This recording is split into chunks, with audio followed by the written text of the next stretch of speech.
I came back from Europe to discover my parents sold my dream home to pay for my brother's trip. But they had no idea the trust clause would destroy them. Can you imagine losing everything? Your home, your dream, your sense of security, not to some random thief, but to the very people who were supposed to love you most. My own family, my parents, my brother, they shattered my entire world, all for their own greed. What the hell happened, you ask? Well, let me tell you, it's a story of betrayal so deep, it still cuts me to the bone. My name is Silas Rowan, I'm 35, and I've built a career as a worldwide marketing consultant. I've been on my own since I was 19, leaving my middle-class life in Pasadena, California, determined to forge my own path. I'm not one to look back, but to truly understand the gut-wrenching betrayal that unfolded, you need to know how I grew up. Our home was one where affection always seemed to tilt in one direction. My parents, Robert and Marble, seemed normal on the surface. Dad worked at a bank, Mom was a freelance accountant. We had the little house, the white picket fence, the minivan, the picture of stability to outsiders. But inside, it was anything but stable. My younger brother, Cashin, for years my junior, was the golden boy. Always had been. He was a classic slacker, never holding a job for more than 6 months. Yet, my parents constantly shielded him, making excuses. Cashin's just still finding his way, Mom would say, even after he quit his 5th job because his boss just didn't understand him. Meanwhile, I worked my butt off. Seriously, I paid my own way through college, juggling 3 jobs, waiting tables, delivering packages, an office assistant gig, all to graduate debt-free. I didn't resent it then. I actually believed my hard work would pay off. And I had one person who truly believed in me, my Grandpa Thaddeus. Grandpa was my rock. A burly construction worker with hands like sandpaper, but the kindest heart imaginable. He'd sit with me on the porch, telling stories, sharing his wisdom. Your strength is your true asset, Silas, he'd tell me, his voice deep and steady. Money, houses, cars, they're just tools. But your will. That's something no one can ever take away. Those words burned into my soul, a guiding light through all those tough years. He passed away when I was 19. He left me a trust fund, one I could only partially access at 26, and only if I proved myself worthy. So, I did. After 7 more years of relentless work, I used some of that trust for the down payment on an old craftsman home in the Pasadena suburbs. It wasn't a mansion, it wasn't flashy, but to me, it was everything. This was my dream house. A 1-story wooden home, a big porch, stained glass windows, a little backyard garden. It was old, needed work, but I loved every single creak in those hardwood floors, every cracked brick in the fireplace. I spent months working on it myself, sanding, repainting, replacing windows. I even planted a rose garden in the back, a tribute to my grandma, who adored roses. Every time I stood there, breathing in their scent, I felt her presence. But my parents and Cashin, they never understood what that house meant to me. To them, it was just a pile of old wood. The kitchen's outdated. The walls are peeling. It's a waste of money to fix, my mother once scoffed when I invited them over for dinner. Cashin was worse. He sneered, calling me insane for investing in a chicken coop instead of some fancy downtown condo. I just smiled, knowing they didn't get it. That house wasn't just a place to live. It was a symbol of every battle I'd fought, every sleepless night, every time I told myself to be stronger. Cashin and I were different, not just in personality, but in how our parents treated us. He got everything handed to him, new cars, pocket money every week, credit card debt paid off. I had to scrape for every dime. Was I jealous? Not exactly. But the overwhelming unfairness of it all was suffocating. I'd done everything right.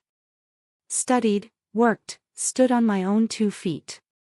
Yet, every time I went home, it was Mom gushing about cash-ins, new opportunities, Dad discussing his impending big move. That big moment for cash-in. It never came. I remember coming home for dinner once, fresh off a promotion at my consulting firm. Cash-in, as usual, was complaining about being fired. My boss just didn't know how to utilize me, he whined, beer in hand, staring at me. Not everyone's as lucky as you, Silas. Always having everything handed to you. I was stunned. Lucky me. The one who'd worked himself to exhaustion. But I said nothing. I ate in silence, then left. I'd learned it was utterly pointless to argue with them. Everything changed when a massive opportunity came my way, a 6-week international consulting project in Europe, covering London and Frankfurt. It was huge, career-defining. I was thrilled, but also nervous. 6 weeks was a long time.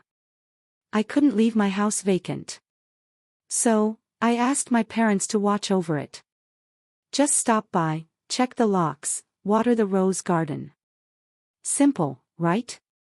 But as I handed my father the key, a strange, sickening feeling twisted in my gut. Like I was giving a piece of my soul to someone who didn't truly value it. Our last dinner before my flight was at their house, that little Pasadena home with the white picket fence and the smell of barbecue. I arrived happy, expecting a warm farewell. But the moment I stepped inside, the familiar tension hit me. Mom was busy in the kitchen, Dad watching football, and Cash-in, predictably, whining. Slumped on the sofa, phone in hand, his voice thick with fury. Work sucks. My boss keeps giving me pointless tasks. I can't waste my youth at that company. I fought the urge to ask what these pointless tasks were. Instead, I just nodded, sat down, and focused on the steak Mom brought out. Silas, tell me about your trip to Europe, Mom asked, but I knew it was just a courtesy. I started talking about the project, a major international marketing campaign, meeting executives, building strategies from scratch. It was my shot at a promotion, proof that all my hard work wasn't in vain. But as I spoke, Mom's gaze drifted to Cash-in, as if he was the one who needed attention. Cash-in's considering a new job, she chirped, her voice bubbling with excitement.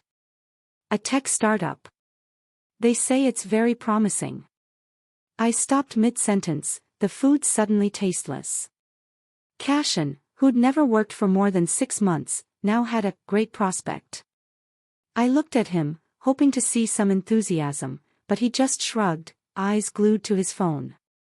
Maybe, he mumbled. But it's stressful. I need a break first. I swallowed the question that rose in my throat. Asterisk a break. You've been on a break your entire life, asterisk my father, who usually stayed quiet during these dinners, suddenly spoke up. Silas, you're going away for so long. What about your house? I seized the chance to change the subject. Can you and Mom look after it? Just check on it, water the plants. I'll leave the key here. I pulled the key from my pocket and put it on the table. Dad nodded, but his eyes were distant, lost in thought. All right, he murmured, before turning back to the TV. Mom stroked Cash-in's shoulder. My boy needs to relax. Work's so stressful, isn't it? A fire ignited in my chest. Stressful? Cash-in didn't know the meaning of the word. He lived off their money, while I'd paid for everything myself, from tuition to the very bricks of my home. But I bit my tongue. Arguing with them never got me anywhere. Instead, I stood up, thanked Mom for dinner, and gave Dad the key. I'm off, I said, forcing a pleasant tone. Say hello to Cash-in for me when he looks up from his phone. Cash-in just scowled. The next day, I was on a plane to London. As we took off, I looked out the window, thinking of my home. Imagining the rose garden, its vibrant red petals catching the California sun. I told myself everything would be fine. My parents would watch the house, and I'd focus on work. But deep down, a tiny voice warned me I'd made a mistake. London was a whirlwind of rain and relentless pace. The project kicked off immediately, and I threw myself into it, late-night meetings, shifting plans, presentations. I barely had time to breathe. But I loved it. I loved the challenge. Every night back at the hotel, I'd check emails, send reports, and let myself dream of coming home, walking into my Craftsman, sitting on the porch, admiring those roses. Then, about 3 weeks in, I got a message from Cashin. No greeting, no check-in, just an Instagram link. I clicked it. It was a collection of photos of him in the Maldives. White sand beaches, crystal clear infinity pools, a gorgeous bungalow with ocean views. Cashin, in a white linen shirt, grinning next to a woman I'd never seen before. The caption read, "Paradise found. Need more days like this." I sat in my freezing London hotel room, staring at the screen, feeling like someone had punched me in the chest. The Maldives. Where did Cashin get the money? He'd just lost his job. He had massive credit card debt. And my parents? They couldn't afford that kind of luxury trip. I wrote back, "Looks nice. Who are you with?" No response. I called my mom. No answer. Called my dad. Voicemail. Unease started to creep in, but I tried to tell myself I was overthinking. Maybe Cashin borrowed money, or won the lottery. But I knew something was wrong. In the weeks that followed, I tried to focus on work, but the image of Cashin in the Maldives haunted me. I found myself checking his Instagram obsessively.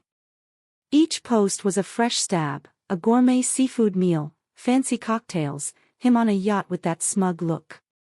I just couldn't comprehend it. Cashin had no money. My parents couldn't possibly afford this, could they? I started calling home more frequently, but my parents' responses were always dismissive. "Silas, everything's fine," Mom would say in brief calls. "Your house is fine. Don't worry." But her voice was tight, like she was hiding something. Dad was even briefer. "I'm busy. We'll talk later." I desperately tried to convince myself everything was okay, that I was just being paranoid. But every night, lying in my hotel bed, I couldn't shake the feeling that something terrible was happening behind my back. The 6 weeks in Europe flew by. My project was a huge success, culminating in handshakes with executives and promises of a higher position when I returned. But that triumph wasn't enough to quell the rising anxiety in my heart. Cashin's Maldives pictures, my parents' evasiveness, they were like missing puzzle pieces. All I wanted was to go home. To step into my Craftsman, sit on the porch, and admire my rose garden. To find the tranquility I'd spent my youth building. When the plane landed in Los Angeles, I took a deep breath, trying to push away the dark thoughts. Everything will be fine, I told myself, though even my inner voice sounded unconvincing. I took a taxi straight to my parents' house in Pasadena to get my key. On the way, I checked Cashin's Instagram one last time. It was an addiction I couldn't break. His latest post made me freeze. A selfie of Cashin, standing proudly in front of a sparkling new SUV. A cocky grin on his face. The caption, "Welcome to the new ride." My heart pounded. Cashin couldn't afford a car. He'd just lost his job, piled up debt. Where did this come from? As the taxi pulled up to my parents' house, I saw something that made my chest clench. A beautiful, expensive new vehicle was parked in their driveway, glistening in the California sun. Not Cashin's SUV, but another pricey car. I stepped out, clutching my phone, feeling a mountain of dread pressing down on me. My father appeared at the front door, wearing a brand new shirt. His gaze was hard, lifeless. "Come in, Silas," he said, his voice low, devoid of its usual warmth. "We need to talk." I walked inside, the air thick, silent like the calm before a storm. My mother sat at the dining table, hands tightly clasped, eyes fixed on the floor. Cashin wasn't there, but his presence hung heavy, a dark shadow. I set down my luggage, trying to keep my voice steady. "Where's my house key, Dad?" I asked. But the look in their eyes told me the answer wouldn't be simple. My mother looked up, her lips pressed thin, and whispered, her voice shaking. "Silas, your house. We sold it." The world stopped. I just stood there, my ears ringing, like I'd been punched. "Sold?" I managed, my voice barely a whisper. "Sold my house. What do you mean?" My mother turned away, unable to meet my gaze. My father crossed his arms, speaking firmly. "We needed the money, Silas. Cashin needed a fresh start. He deserved to enjoy himself a little. And I needed a new car." I stared at my father as if he were a stranger. "My house," I yelled, my voice trembling with rage. "I spent my whole life buying it. Every dollar, every hour of work, every callus on my hands from fixing it up. You sold it to buy a car for you and to pay for Cashin's Maldives trip." I was about to scream, but my father just shrugged, as if it were obvious. "You're always fine, Silas," he replied. "You have a good job. You have money. Cashin doesn't. He needs us." My blood boiled. Cashin's 30 years old. He can't hold a job for more than 6 months, and you still coddle him like a child. I looked at my mother, waiting for some sign of sorrow, but she just pressed her lips together, murmuring, "You don't understand, Silas. Cashin's stressed. He needed a vacation to recharge." "A vacation?" I laughed bitterly, the sound hollow, like the world was mocking me. "A vacation in the Maldives, at a 5-star resort with his girlfriend and friends? And you sold my house to pay for that? To buy new cars?" I stepped forward, reaching for my mother's hand, hoping this was all just a terrible misunderstanding. But her eyes told me everything. The harsh, undeniable truth. My craftsman home, where I'd poured my sweat and tears, where I'd planted roses for my grandmother, now belonged to someone else. My father opened a drawer, pulled out a stack of crumpled banknotes, and put them on the table. "This is what's left after we sold the house," he said, staring at the money. I nearly lost it. I stormed out of their house, leaving the key and the money, refusing to speak another word to them. I took a taxi to my old house. My heart shattered when we pulled up. The stained glass windows were still there, but the drapes were different. My rose garden looked wrong, as if someone had carelessly messed with it. I got out, stood at the gate, and then I saw them, an elderly couple watering plants in the front yard. The woman looked up and smiled kindly. "Hello," she said. "Can I help you?" My throat was dry. "This was my house," I explained, my voice cracking. The man stopped watering, looking at me in shock. "Your house? Are you Silas? We bought this house a month ago from your parents. They said you'd moved abroad." I stumbled back, my mind reeling. My parents hadn't just sold my house. They'd lied, concocting a story to cover their tracks. I got back in the taxi, utterly lost. I called Orion, my best friend from college, now a junior lawyer. "Orion," I croaked, my voice hoarse. "I need to see you, now." He agreed to meet me at a local coffee shop. There, I spilled everything: Cashin's expensive Maldives trip, his new SUV, my father's new car, and the most devastating blow, my craftsman home, sold right out from under me. Every word felt like a razor, but I tried to stay calm, hoping Orion could help me make sense of it all. Orion listened, his brows furrowed, his gaze contemplative. When I finished, he tapped his fingers lightly on the table, organizing his thoughts. Silas, he began, his voice slow but steady. Your house isn't just personal property, is it? You mentioned using a portion of your grandfather's trust fund to buy it, correct? I nodded, a flicker of light in the overwhelming darkness. Yes, Grandpa Thaddeus's trust. I used part of it for the down payment.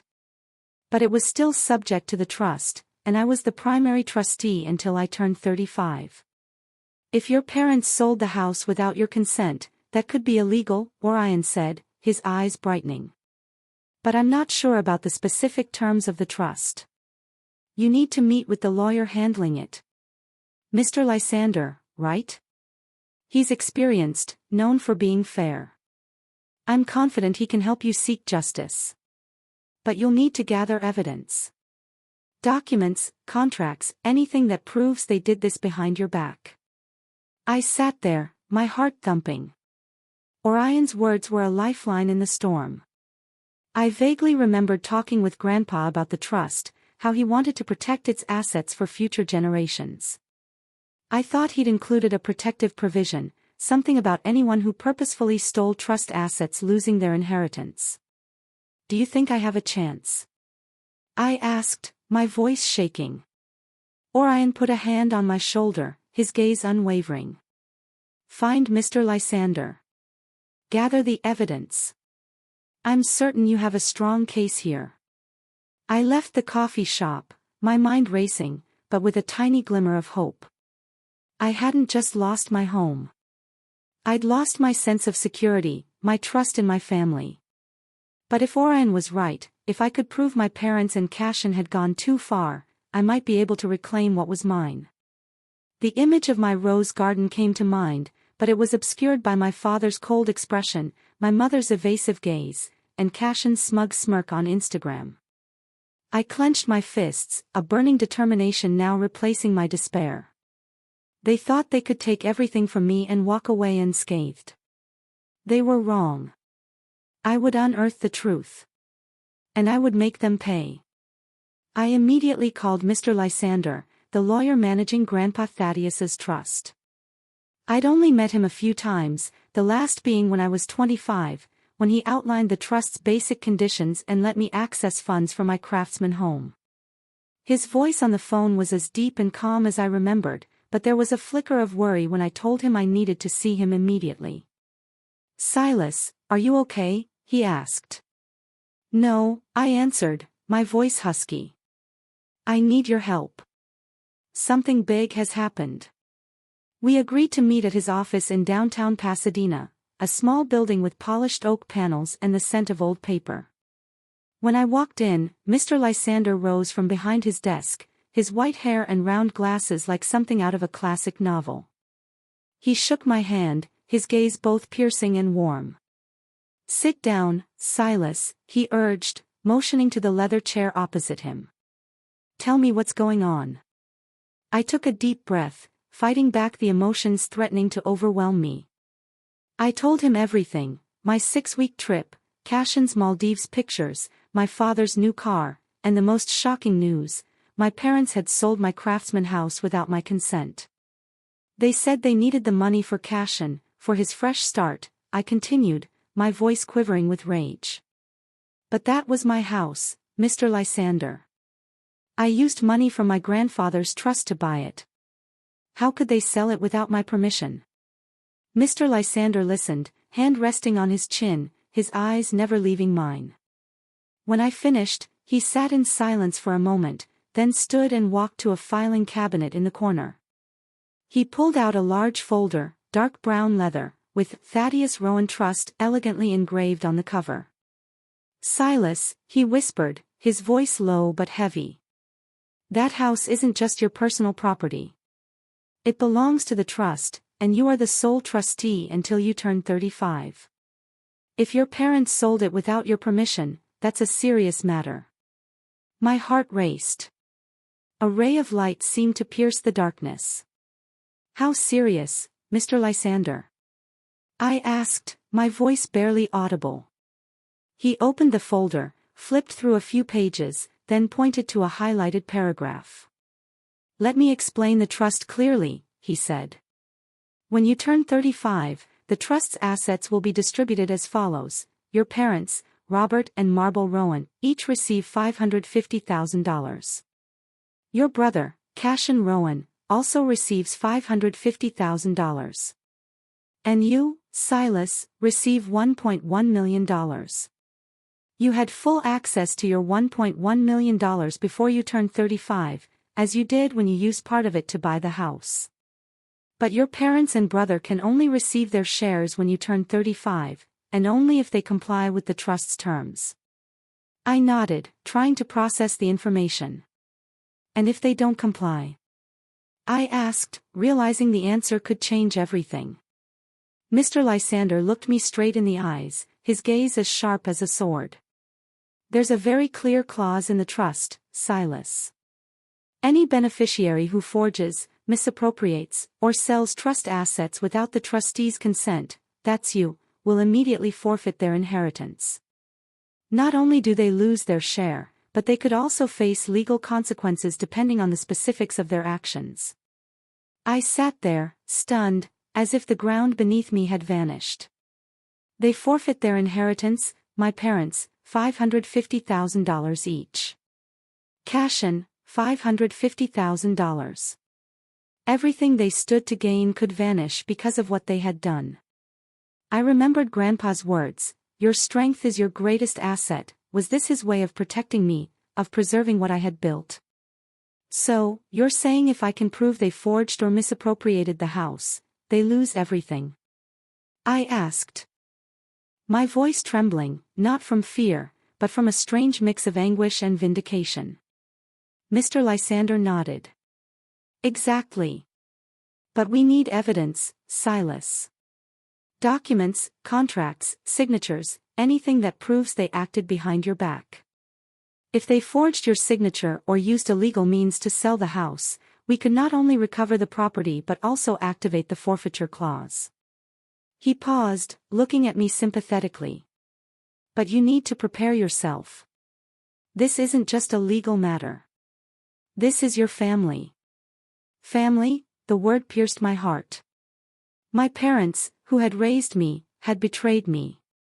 Cashin, the sibling I hoped would one day grow up, was involved in this scam.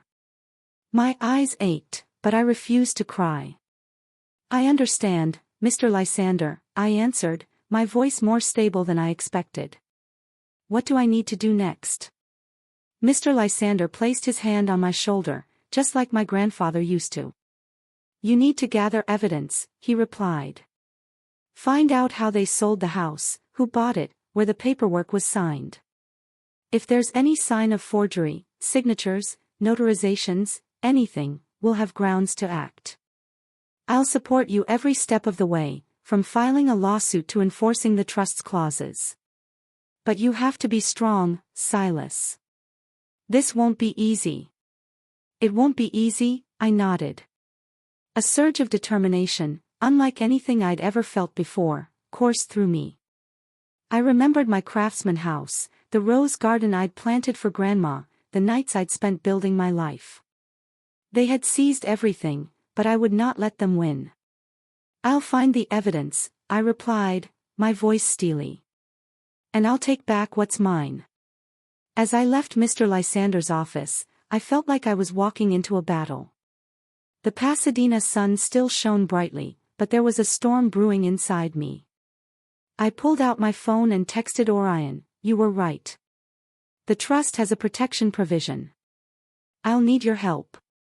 I wasn't sure where to start, but I knew one thing: I wasn't going to stop until the truth was out. I thought of my parents, of Cashin, of how they always made me feel inadequate. They assumed I would stay silent, take the loss, and move on. But they had no idea. I was Thaddeus Rowan's grandson, the man who taught me that true strength lay in will, and my will had just become an unquenchable fire.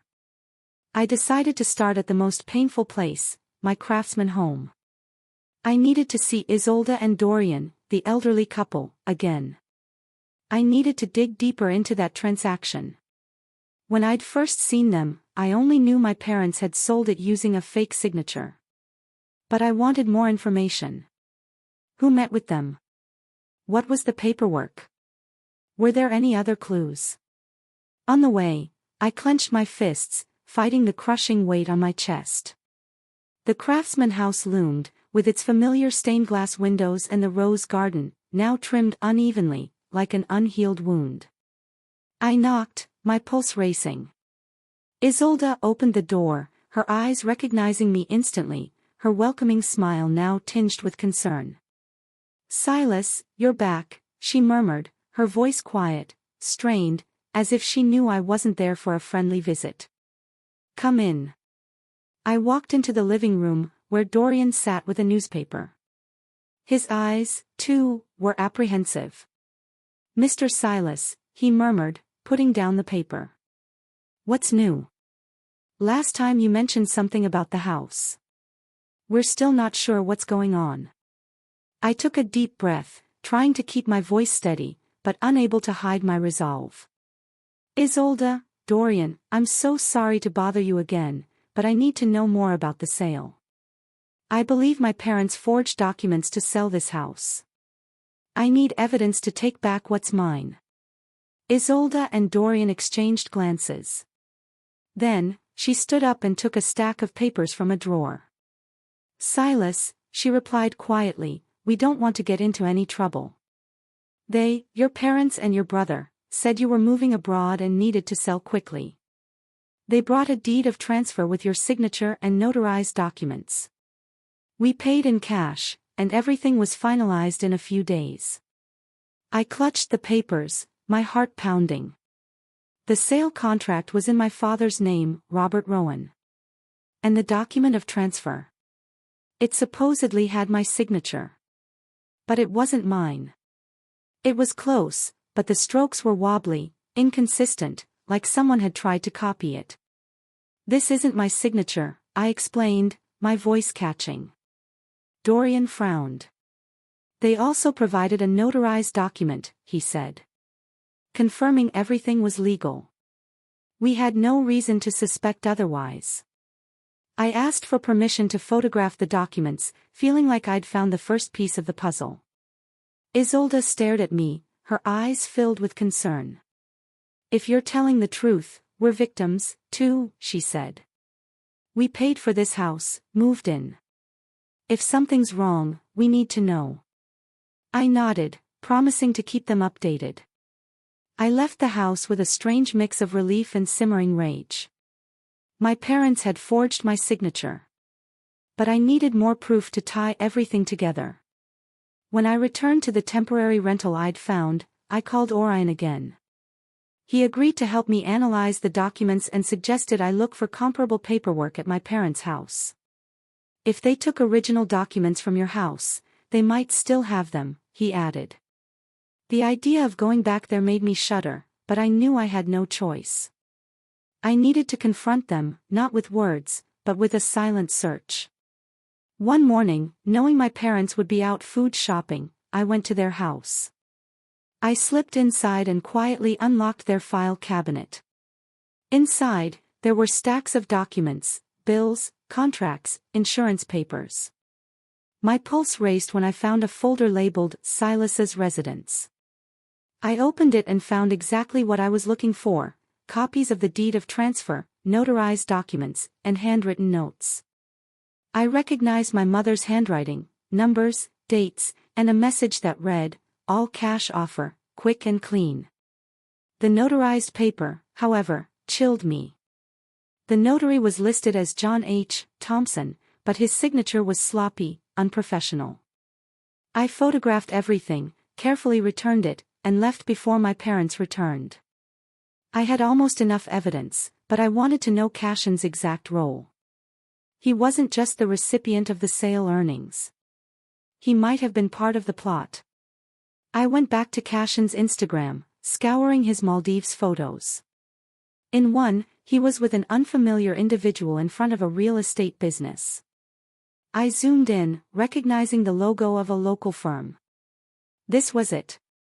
The lead. I went to the real estate office, disguised as a potential home buyer, to gather information. The agent, Selena, was eager to help. When I steered the conversation toward the Craftsman house, she nodded. "Oh, the house on Oak Street. That was a quick deal. The seller was Cashin Rowan.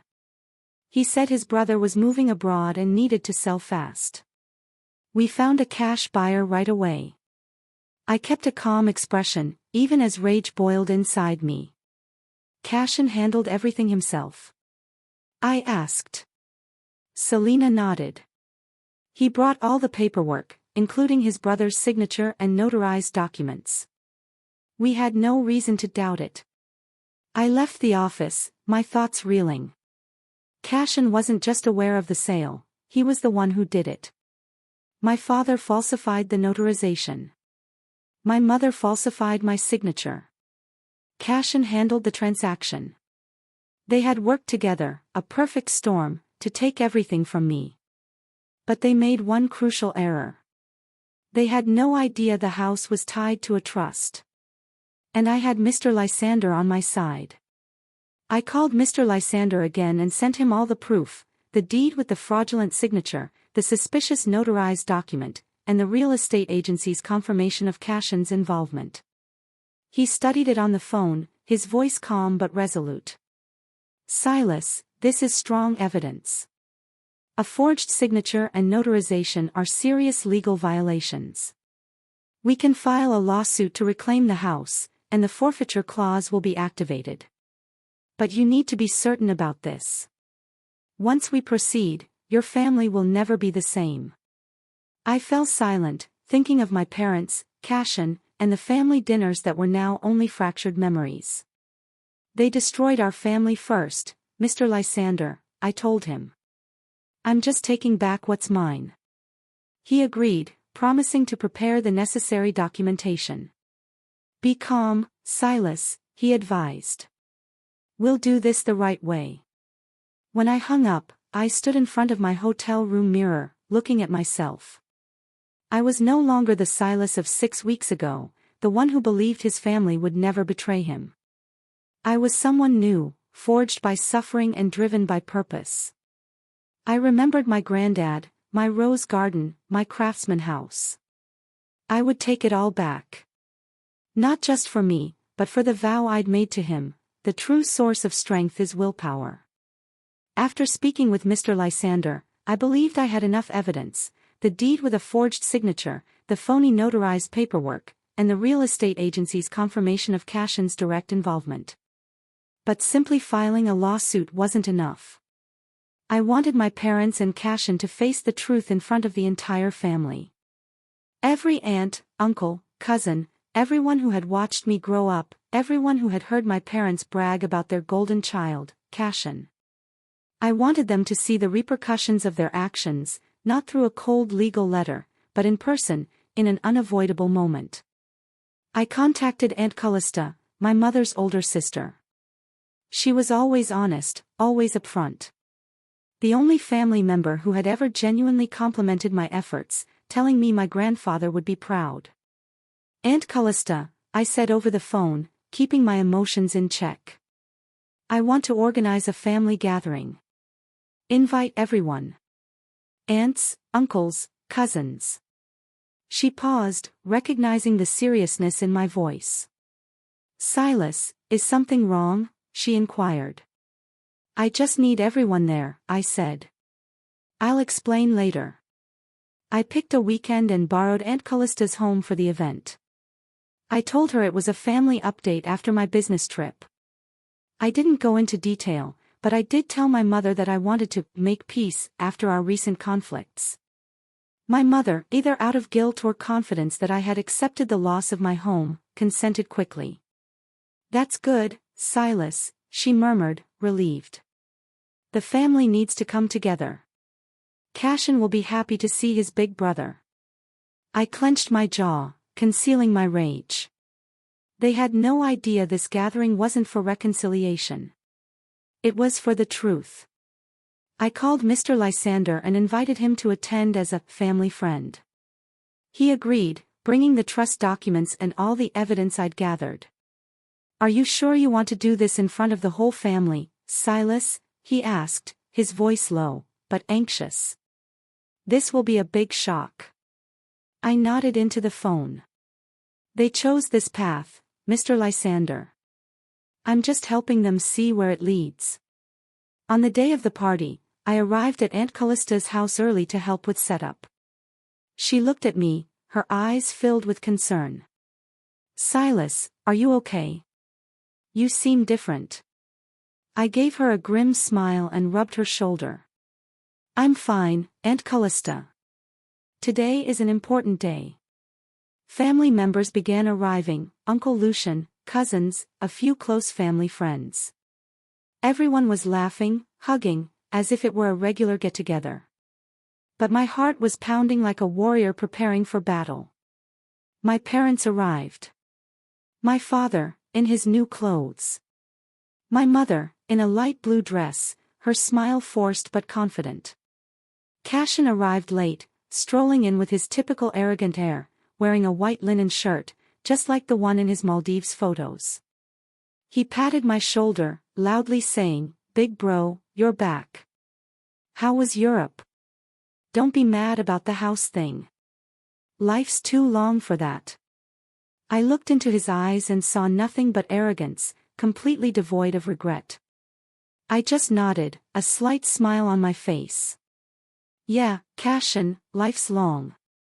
After everyone had gathered around the backyard tables, I stood up, holding a glass of wine, but not drinking it. The bustling chatter subsided, and all eyes turned to me. Thank you all for coming today, I said, my voice soft but resonant. I just returned from 6 weeks in Europe, working on a major project.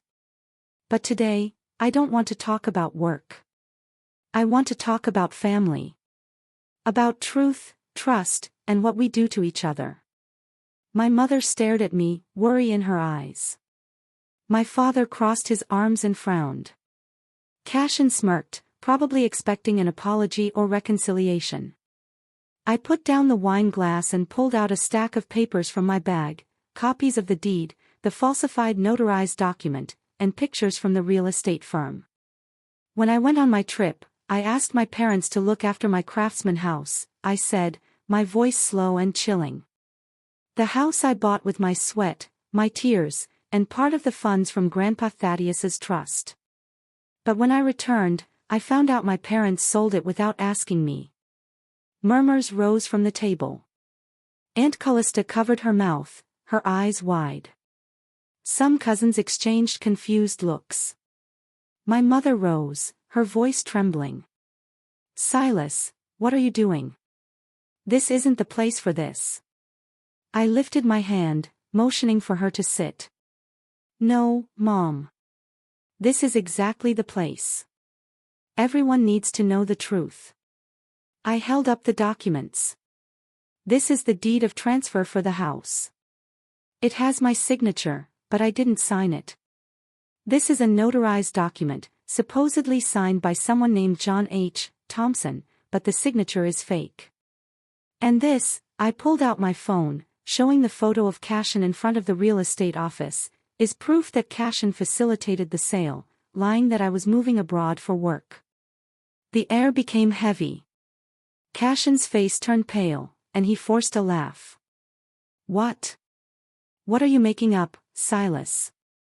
Don't blow this out of proportion. I locked eyes with him, feeling all my grief and wrath surge. Making it up. Let Mr. Lysander explain. I motioned to Mr. Lysander, who stood calmly at the end of the table, clutching the trust documents, his voice low but commanding. I am the attorney managing the Thaddeus Rowan Trust, he stated. The Craftsman House belongs to the trust, with Silas as the sole trustee. Selling it without his consent was illegal. But more critically, the trust has a clear clause: anyone who forges, misappropriates, or sells trust assets will immediately forfeit their inheritance.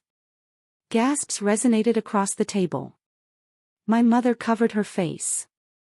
My father sat motionless, his hands trembling. Cashin punched the table. What? What are you talking about? It's just an old house. Mr. Lysander stared at him, his words hard. Not just the house, Mr. Cashin. You and your parents have forfeited $550,000 each from the trust, a total of $1.65 million, plus a vacation cabin in Big Bear. Furthermore, forging signatures and notarizations is a criminal offense. You will face legal consequences. Silence fell, broken only by the quiet rustle of the wind. My mother sobbed, burying her face. My father slowly turned to Mr. Lysander, demanding to see the trust documents. Cashin slammed the table again. What? Grandpa had that much money and left it all to Silas. Why didn't anyone tell me? He turned to face me, his eyes bloodshot. Silas, you knew about this and said nothing. How selfish are you? I looked at Cashin as if he were a pampered child. Selfish? I said, my tone cool, but sharp as a sword. I worked my whole life to prove I was worthy of Grandpa's trust. You, Cashin, only took handouts from Mom and Dad, living off deceit. Grandpa put me in charge of the trust because he believed I'd use it wisely. And now, you've all stripped yourselves of your own inheritance. My mother rushed to me, grabbing my hand, crying. Silas, I'm sorry. I didn't know about the trust. I just wanted to help Cashin. You're his big brother. You can forgive us, right? You can share the inheritance as planned. My father turned, pleading. Silas, we're family. You can't let us lose everything like this. Think it over. Cashin leaped in, his voice almost imploring. Big bro, please think it over. $1.65 million isn't small. My mother had tears in her eyes. My father wore a defeated countenance. And Cashin, a juvenile wrath. Part of me wanted to forgive, to embrace my mother, to say everything was fine. But then I remembered my rose garden, my craftsman home, and my grandfather's words, your strength is your greatest asset. They had chosen to betray me. Cashin was chosen over justice. You're not my family, I responded, my tone calm, but sharp. Family doesn't steal each other's dreams. My mother slumped into a chair, sobbing uncontrollably. My father clutched her, unable to meet my gaze. Cashin stormed out of the backyard, muttering curses. The other family members stared at me. Some nodded. Others silently departed. Aunt Callista approached, placing a hand on my shoulder. You did the right thing, Silas, she replied. Your grandfather would be proud. As everyone left, I stood in the garden, watching the sunset paint the Pasadena sky gold. Mr. Lysander touched my shoulder. You did what you had to, he said. The legal documents are ready. We'll reclaim your house, and they'll pay the price. I nodded, but I didn't feel victorious.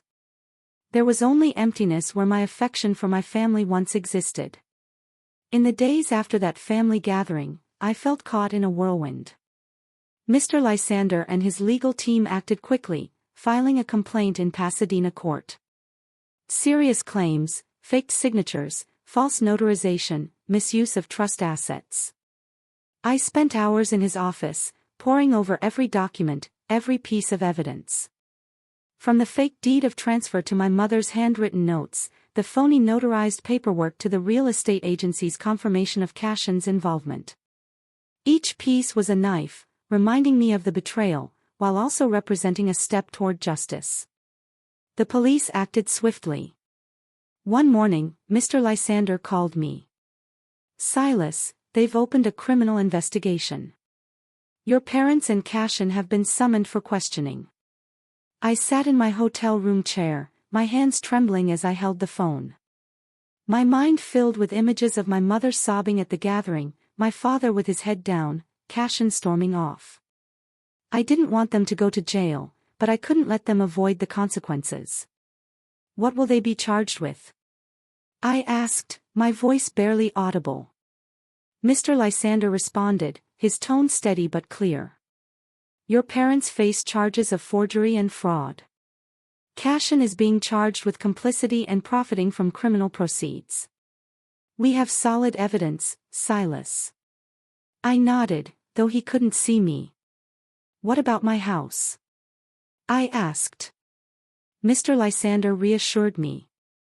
We're working with the buyers, Isolde and Dorian. They're victims, too, so the court may void the sale and refund their money. You'll get your house back, but it will take a few months. I hung up and stared out the window. The Pasadena sunlight was as bright as the day I returned, but it no longer felt warm. The investigation moved faster than I expected. I described my business trip, the shock of learning my house had been sold, and the proof I'd gathered. The officer, a middle-aged man with a stern demeanor, took detailed notes. We've checked the notarized document, he told me. The person listed as John H. Thompson doesn't exist in the notary registry. The signature on the deed of transfer has also been confirmed as forged through handwriting analysis. A thrill went through me. What does that mean? I inquired. The officer looked at me, his tone calm yet forceful. Your parents will be charged with forgery and fraud. They could face probation and restitution. Your brother Cashin will be charged with complicity, and he'll have to repay all the money he used from the house sale, including the costs of his Maldives trip. I left the police station, my thoughts reeling. Probation, restitution, repayment. The words echoed in my mind like a dark song. I didn't want to lose my family, but I couldn't forgive them either. They had chosen this road, stealing my dream to satisfy Cashin's laziness. I recalled my grandfather's words, "Your strength is your true asset," he was correct. My strength wasn't just in the house. It was in my determination to pursue justice. In the weeks that followed, my family disintegrated. My parents were duly accused and sentenced to 3 years probation and a significant restitution order, the majority of which was the proceeds from the sale of my house. They were compelled to mortgage their Pasadena home where I grew up to pay off the debt. Aunt Callista informed me that every night, my mother cried while my father sat motionless in front of the television. Cashin suffered even more severe punishments. The court ordered him to refund the entire cost of his Maldives trip, more than $20,000, and punished him for his involvement. Cashin was finally forced to confront reality: no parents providing financial support, no trust fund, no employment, no home, and tremendous debt. I saw him once, walking by a coffee shop in downtown Pasadena. He was sitting there in a tattered t-shirt, eyes shadowed, on the phone discussing job applications. When he noticed me, he quickly turned aside. Unable to meet my gaze. I did not stop. I had nothing further to say to him. Finally, after 5 months, Mr. Lysander got back to me. The court overturned the sale of the Craftsman house. Isolde and Dorian received a reimbursement, and the house was legally returned to my name. The day I got the keys, I stood in front of the house, a mix of elation and sadness washing over me. The stained glass windows remained intact, but the rose garden had wilted from neglect. When I walked inside, the familiar fragrance of wood filled my senses, but it wasn't the same. The house had been my dream, but it now bore the scars of treachery. I spent days cleaning and restoring it to its former glory. Yet, every fracture in the wall, every chipped brick in the fireplace, served as a reminder of what I had lost. Not just property, but my trust in my family. I stood in the garden, staring at the wilting rose plants, wondering if I could revive them, or myself. My family was no longer the same. Aunt Callista remained in contact, but other family members drifted apart. A few cousins called to express condolences, but no one mentioned the gathering. My parents attempted to reach me, leaving voicemails filled with apologies, but I didn't respond. It wasn't that I refused to forgive. I just wasn't ready. Maybe someday I'll sit down with them, but not now. Cashin disappeared from my radar. I heard he'd moved to another city, working odd jobs to pay off his debts. A portion of me felt terrible for him, but a greater portion reminded me that he chose this route. He could have matured, stood on his own, but instead, he chose to live off deception. I sat on the porch of my craftsman home, a cold cup of coffee in hand. The house was mine again, but it wasn't the one I had hoped for. It was a trophy, a symbol of my will, and a reminder of the immense cost of justice. I remembered my grandfather, the trust, and how he had protected me long after he was gone.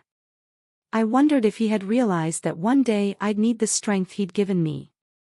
I stood up, walked to the backyard, and started removing weeds, watering the remaining rose bushes. Perhaps they'll bloom again. Perhaps not. But I'd try, as I always have. Justice had been served, but my journey had not ended. I would reconstruct not only the house, but my entire life, one step at a time. While repairing the property, I started thinking about the trust fund, the $1.1 million I'd receive when I turned 35, which was now just a few months away. My parents and Cashin had forfeited their inheritance, leaving me with the $1.65 million and the Big Bear vacation cabin. But I didn't want to keep everything for myself. My grandfather taught me that genuine riches are not found in money, but in what you leave behind for the world. I decided to start the Thaddeus Rowan Foundation, a scholarship fund for young people who, like me 20 years ago, worked hard and saved every penny to achieve their aspirations. I launched it using a portion of the trust fund, providing tuition support to students who are struggling financially but are determined. As I signed the paperwork to establish the foundation in Mr. Lysander's office, I felt my grandfather's presence, as if he were beaming back at me.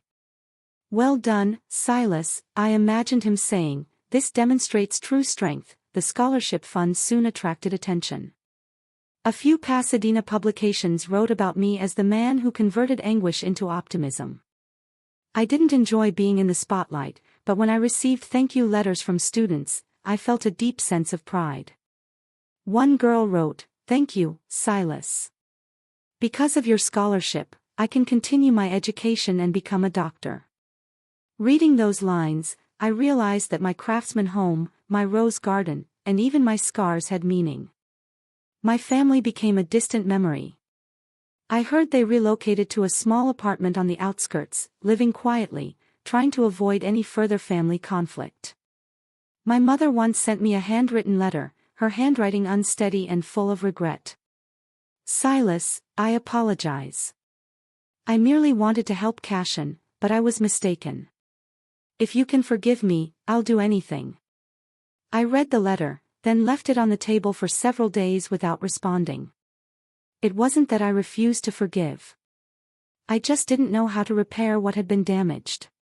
Cashin, from what I heard, was living alone, introverted, and seemed to have changed since losing his inheritance.